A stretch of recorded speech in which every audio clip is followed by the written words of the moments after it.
Hello. അപ്പം ഞാൻ ഇന്ന് വീട്ടിലുണ്ടായ കുറച്ച് ചക്ക കൊണ്ടുവന്നിട്ടുണ്ടായിരുന്നു. അങ്ങനെ നമ്മൾ ആസ്വദിച്ചൊക്കെ കഴിച്ചു. അപ്പം നമുക്ക് പെട്ടെന്നൊരു ഐഡിയ തോന്നി, കാരണം ഇതിൻ്റെ കുരുവൊക്കെ കുറച്ച് മുളച്ചിരിക്കുന്നുണ്ടായിരുന്നു. പക്ഷേ ചക്ക സൂപ്പറായിരുന്നു കേട്ടോ. അങ്ങനെ നമ്മൾ വിചാരിച്ചു അതെവിടെയെങ്കിലും ഒന്ന് ನಟ್ಟೇക്കാം. അപ്പം ಅದು ಸಖತ್ತಾಗಿದೆ ಟೇಸ್ಟು. ಅದನ್ನ ಇವಾಗ ನಾವು ಒಂದು ಬೀಜ ತಗೊಂಡು, ಮೊಳಕೆ ಬಂದಿದೆ ಬೀಜನ, ಒಂದು ಬೀಜ ಇಲ್ಲ, ಎರಡು ಬೀಜ ಮೂರು ಇಲ್ಲಿದೆ, ಮೂರು ಬೀಜ ಇದೆಲ್ಲ ತಗೊಂಡು ನಾವಿವಾಗ ಅದನ್ನ ಹೂಣ್ತಾ ಇದೀವಿ, ಬೆಳೆಸೋ. സോ എനി ഹൗ നമ്മളെ ഭൂമിയിലും ഭയങ്കര ചൂടൊക്കെ ആയിട്ട് നമുക്ക് we couldn't survive last summer. So happy നമ്മുടെ സൈഡിൽ നിന്ന് ചെറിയൊരു contribution.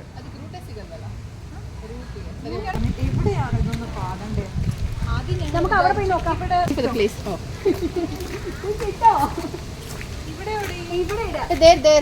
Already. So at last we found this place. അപ്പൊ ഇവിടെയാണ് ഞങ്ങൾ പ്ലാൻ ചെയ്യാൻ പോകുന്നത്. ഞങ്ങളുടെ NTTFന്റെ കയ്യിൽ നിന്ന് ഒരു കുറച്ച് സ്ഥലം വാങ്ങിച്ചിട്ടുണ്ട്. Not even a cent. എത്ര മതി ഞങ്ങൾക്ക്?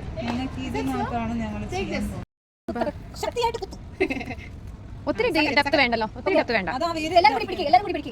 I'm taking video. ഇത് കുരു വലിയ മരമായി വരുമ്പോൾ ഞങ്ങൾ നിങ്ങൾക്ക് ചക്ക് തരാം കേട്ടോ. കൃഷ്ണേന്ദു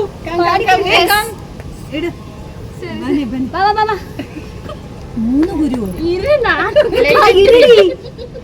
കുരു ഇട്ടിട്ടുണ്ട്. ഏതെങ്കിലും ഒന്ന് വളർന്ന് നോക്കട്ടെ.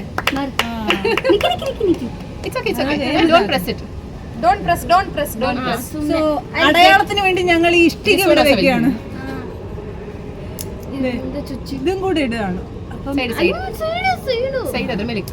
അതിന്റെ മേലെ സൈഡ്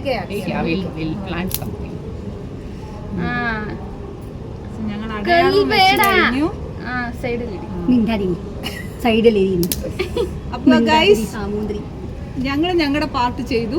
ഇനി നിങ്ങൾ ഇതേപോലെ നിങ്ങളുടെ വീടിന്റെ അടുത്തോ ഓഫീസിലോ എവിടെങ്കിലും ഒരു ചെടി നടുക. So happy environment day. അപ്പോൾ ഇവിടെയാണ് നമ്മൾ ചക്കക്കുരു വെച്ചിരിക്കുന്നത്. കുറച്ച് ദിവസം കഴിഞ്ഞിട്ട് വീണ്ടും ഇതുപോലെ വന്ന് നോക്കാം. അപ്പോൾ അത്രേ ഉള്ളൂ. ബൈ.